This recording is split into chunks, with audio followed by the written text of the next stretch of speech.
So it's now 2019, and obviously, when we look back in time to 1919, we think that the way they were living then was very backwards and very difficult, and we would hate to live a life like they were living in 1919, and we wouldn't want anything to do with it.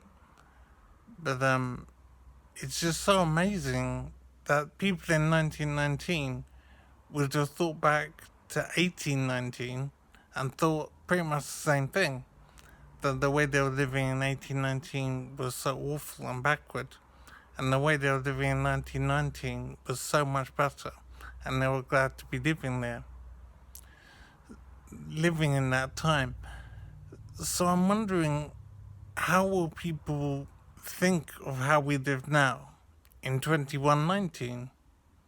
So in the year 2119, they'll look back at how we live now, and they'll think it's awful and difficult, and they wouldn't want anything to do with it.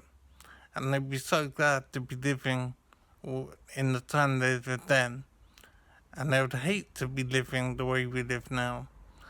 So I'm wondering, what is so difficult about how we live now that people in 100 years' time would think is so awful? But even if we can't see it or conceptualize it properly, it's definitely going to happen. I mean, in 100 years' time, they will definitely look back on how we are now and see it as backward and underdeveloped and awkward and difficult. So I'm wondering in what ways it will be so different that they would think that way.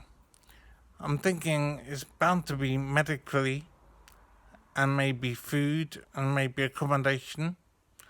Maybe there'll be some new energy source as opposed to electricity or whatever.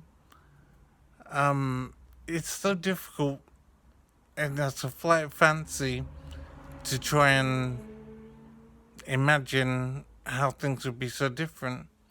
But it will definitely happen, and I find it amazing to think that the way we live now is actually backward and difficult, and the way we'll live in future will be so much easier, so much more developed. But I'm thinking there must be an endpoint of some point in some way, but I just don't know what the endpoint will be.